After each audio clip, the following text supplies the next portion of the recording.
አኮኩሉ ፋሚሊ የመረጃ የምክርና የአውታረ መረብ መድረክ ነው። ለእናንተ ጠቃሚ የሆኑ መረጃዎችን በጤና፣ በትምህርት፣ በንግድና በተለያዩ የማህበራዊ ጉዳዮች ይዘላችሁ ይቀርባል። Two lawmakers have recently came up with a bill that's called Safe Base Act. This bill is introduced into the Senate and the Congress for a final amendment and corrections before it's published, before it becomes law. Why sport betting? Sport betting is as addictive as narcotics, as addictive as nicotine or cigarette smoking or vaping, as addictive as alcohol. Because the sport betting industry uses the same playbook that the nicotine or the cigarette company uses to make our youth, to make our young adults addicted to sport betting. Sport betting causes mental illness because this young man's story can tell you more. He's an athlete, successful coach, leading his life very well. But now his father, standing next to these lawmakers, states that his son was exposed to sport betting and he became so addicted that he does anything and everything under the sun to get money in order to gamble, in order to do sport betting. That is so addictive that he couldn't see any way out. So he decided to kill himself. But before he kills himself, mom and dad intervened, got help for him, and he is on recovery. Well, who else is in this situation? So many young women and men, including our teenagers, are in this situation. They are addicted to sport gambling. 7 million Americans are addicted currently in the United States to sport gambling.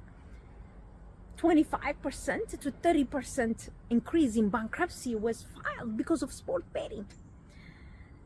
Even though the revenue is in billions, even though the sport industry representatives are arguing that they are, funding the states with billions of dollars in taxes, funding the state government, support the state government, the federal government with billions of taxes, it is become a social or a public health issue now.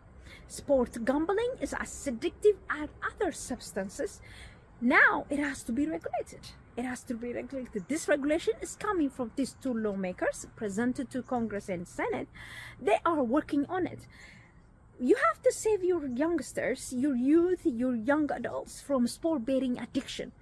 They may not tell you, but they are addicted to sports. Instead of going on the field and playing this sport, but they choose to close their bedroom doors and gamble online in order to get money, but they do not. Now, this bill limits this sport gambling, regulates it in 3 aspects: advertisement, affordability, and AI. Using AI, this industry is following, studying individual gamblers, what kind of promotion they take, what kind of games they play, what kind of sport betting they do prefer. Based on that, they target them through social media, they target them through online searches, they target them in any way possible so they can get them. And once they get them, they keep them there with promotions. That's also AI assisted. So this industry has to make sure that these individual gamblers are able to afford these games. No more than 5 deposits per day in 24 hours. This is one. Second, AI assisted promotions will be limited. Advertisements will be limited. That will save our youngsters. Because of this young man, a 28-year-old athlete and successful coach, is able to save his life. The help that he gets from his mom and dad supported him to get out of this gambling. But remember, you have to talk to your youngsters. You have to talk to your young adults. Prevent this sport gambling from becoming a mental health problem, becoming a good reason for suicide for them. It shouldn't be a good reason for suicide. So teach them there is always a way out other than killing themselves. I'll put the link in the YouTube comment for your reading pleasure. Thank you. ዌብሳይታችንን አኮልኩል ፋሚሊ.comን ይጎብኙ። በሶሻል ሚዲያም ተከተሉን። አኮልኩል ፋሚሊ